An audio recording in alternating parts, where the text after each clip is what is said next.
Good morning guys. So we will be answering 10 questions or comments na galing sa inyo sa mga YouTube videos natin. Let's go!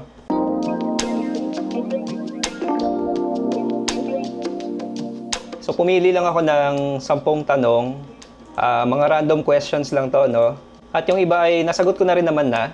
Pero yun nga, para masagot na rin natin siya para sa lahat, para ma-share ko na rin sa inyo. Okay, yung first comment ay galing kay Jonel Retulia 7361. Shoutout brother. Boss, pwede magtanong, nakabili ako ng GSX S150 2019 model. Okay naman, 1 month ko nagamit, kaso hanggang 120 lang yung top speed ko. 70 kilos ako. Ano kaya problema? 33,000 ng odo na ng motor. So actually mabilis na yung 120 guys para sa 150cc na motor. Especially para sa naked bike series kagaya ng S150. Mabilis na yon actually, pero kung nakukulangan kayo sa 120 na top speed, so I would suggest na magbabad ka muna sa 4th or 5th gear, ubusin mo muna yon bago ka pumunta ng 6th. Kasi yung 6th gear natin medyo patay. Overdrive na siya, kumbaga parang sa Raider FI din. So yun, this is assuming na walang problemang iba yung motor, no? Maganda yung kondisyon ng makina, okay yung tire pressure, maganda pa yung gulong, at stock pa yung sprocket ratio ng motor nyo, 15:45. Otherwise, baka hindi na accurate yung speedometer ninyo. Okay, next naman ay kay Gino Lawrence Roque, 4019. Shoutout sa iyo, brother.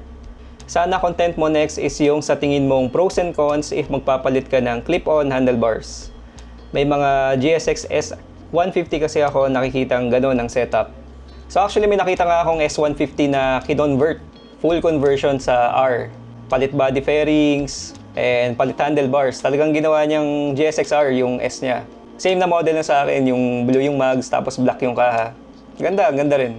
So ang opinion ko dito is, ang number 1 cons para sa akin is nakakangali siya pag nagpalit ka ng clip-on handlebar. Hindi ka na upright position kagaya nung standard handlebar. However, mas magiging maganda yung stance mo when it comes to cornering, pag mahilig kang bumangking, no? So if you're willing to compromise yung comfort over sa performance, I would say na go for it. So kung napanood nyo guys yung video ko nung nag-ride tayo ng Ninja 650, medyo mas mababa yung handlebar nun. Although hindi siya kasing baba ng mga R6, mga ZX6R, pero as compared sa S150, mas mababa siya. So ang naging complaint ko nga doon is yung ngalay na mararamdaman mo dito sa wrist mo every time na bumabiyahe ka ng matagal. Pero kung performance-wise or yung spirited body positioning, I would say go for it kung yun ang habol mo. Okay, next question naman is from Datebayo 4390. Shoutout brother. Sir, tips naman po about troubleshooting kapag hindi nag-start or tips about sa battery. Ride safe. So kapag hard starting naman or hindi na siya umaandar, mabagal na yung redondo niya, no? Or kapag pinindot nyo ay nagkiklik lang, tapos pag binitawan nyo, maririnig nyo ulit yung fuel pump. That is a sign na mahina na yung battery ninyo. So battery is one of the consumables sa mga motor, no? Sa mga sasakyan din actually. At kadalasan naman ng mga battery ang available ngayon sa market ay mga maintenance free. So they're claiming na wala ka na masyadong gagawing maintenance at most of the time, wala naman talaga. Not unless matagal mong hindi gagamitin yung motor.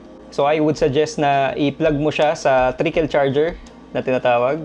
Kung halimbawa, i-store mo siya ng mga 1 buwan, ganyan. Tanggalin mo muna sa motor, tapos i-plug mo sa trickle charger. Since kapag iniwan mo yon ng nasa motor lang, ng matagal, eventually madidrain siya.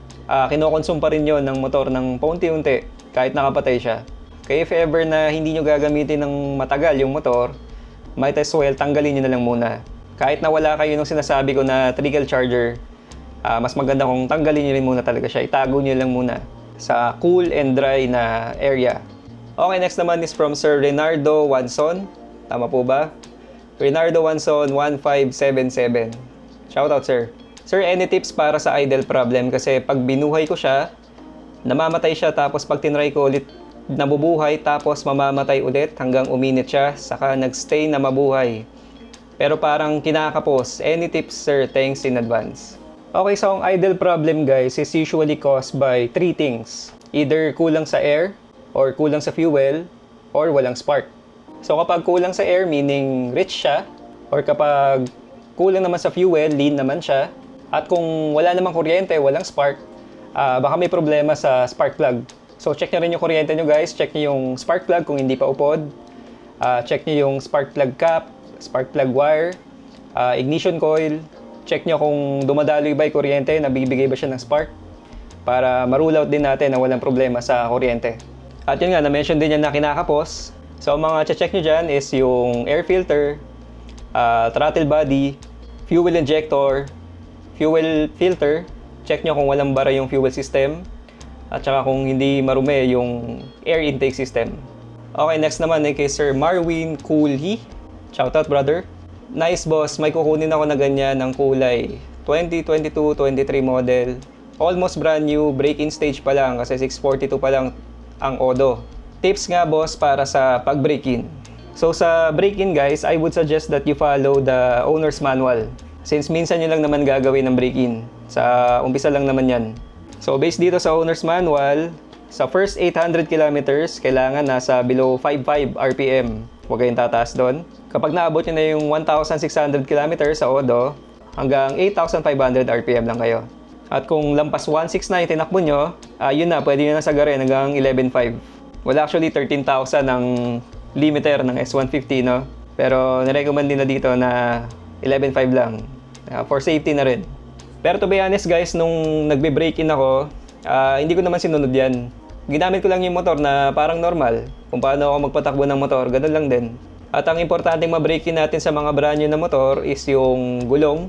Kadalasan meron yung medyo madulas na wax yata yun or substance na nakakoat sa tires na kailangan natin ma-brush off, ma-scrub off by using it conservatively. And also yung brakes. Since hindi pa yan masyado nagbe-bed in sa disc, yung brake pad, kumbaga kumakapit pa lang, gumagawa pa lang ng thread niya sa disc. So yun ang importante na ma-break in. Pero yung makina, if you want my personal opinion on this, gamitin nyo lang ng normal. So hindi ko naman sinasabi na walwalin nyo kaagad, no? Gamitin nyo lang ng normal. Kung paano kayo gumamit ng, kung paano kayo magpatakbo ng normal, ganun lang. Hindi nyo kailangan isipin na baka may masira kayo kapag nalampas nyo sa ganitong RPM. At kunyari, wala pa kayong 800 kilometers or 1,600 kilometers. Tapos nabirit nyo ng konti, baka may masira.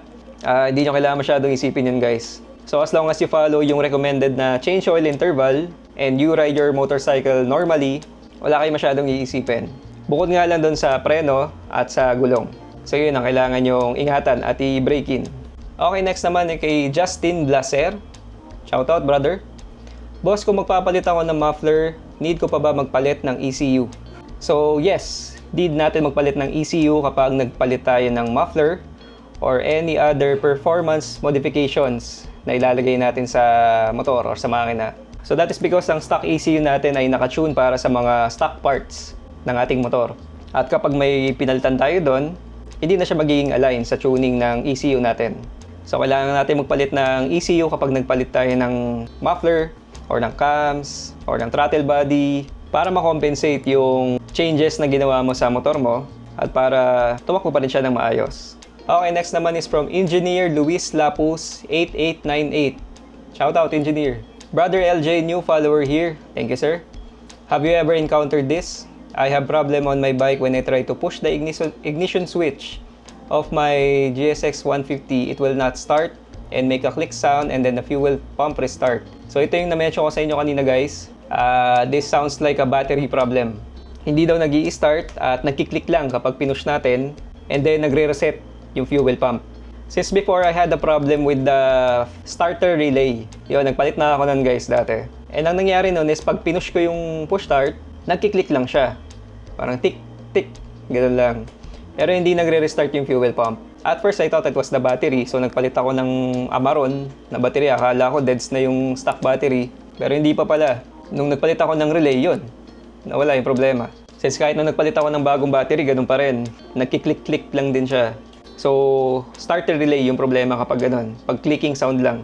Pero kapag clicking sound, or mabagal yung redondo, or yun nga, kapag nagre-restart yung fuel pump, most probably it's the battery. Okay, next naman is from Arjon Sumaya 111. Shoutout sir.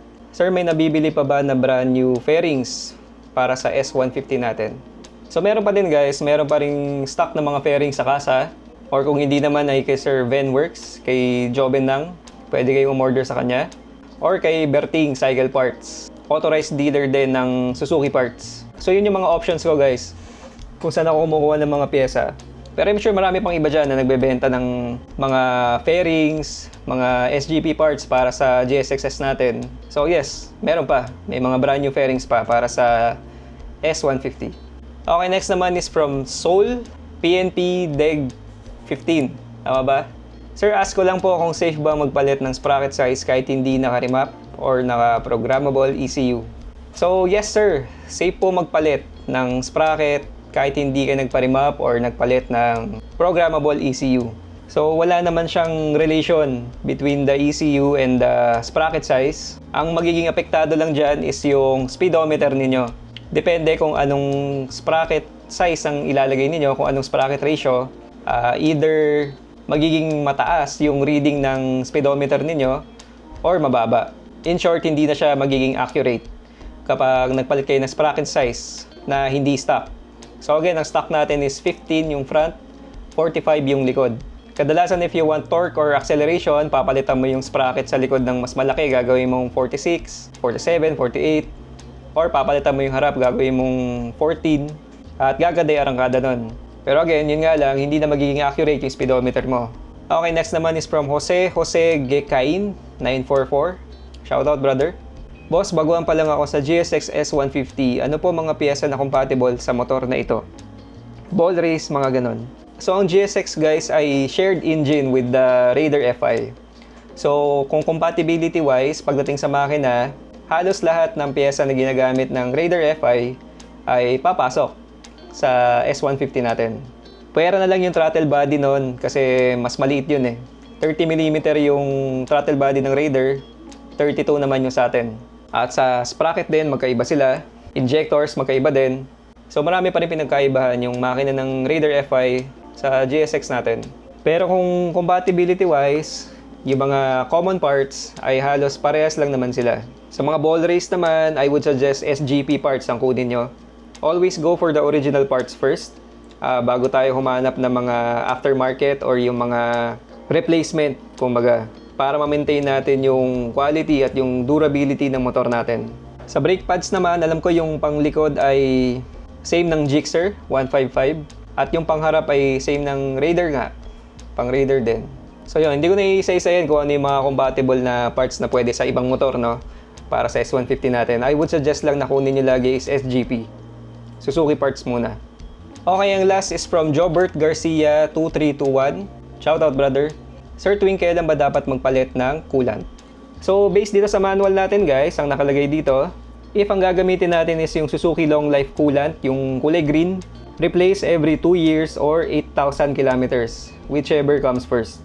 Ngayon, kung gagamitin nyo naman is yung Suzuki Super Long Life Coolant, yung kulay blue, replace every 4 years or 16,000 kilometers. So, mas matagal siya.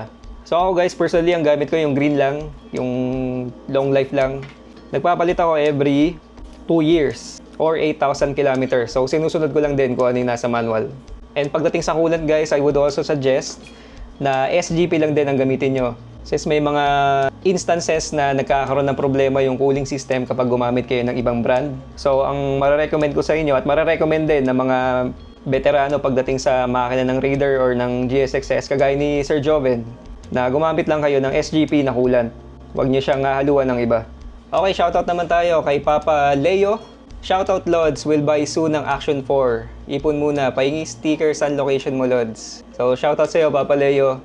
Action 4, solid. Solid na camera. Yan ang gamit ko ngayon. Tsaka itong mic 2, DJI mic 2. Stickers sir, sige pag nagkita tayo. Taga Lower Antipolo po ako. Kayo ba? Hopefully makapag-ride tayo soon, no? And another one from Papa Leo rin pala to actually. This is really good to help other riders with this brake. Nice tips. Sana ma-shoutout. So, ito yata yung sa brake pad video ko or brake fluid.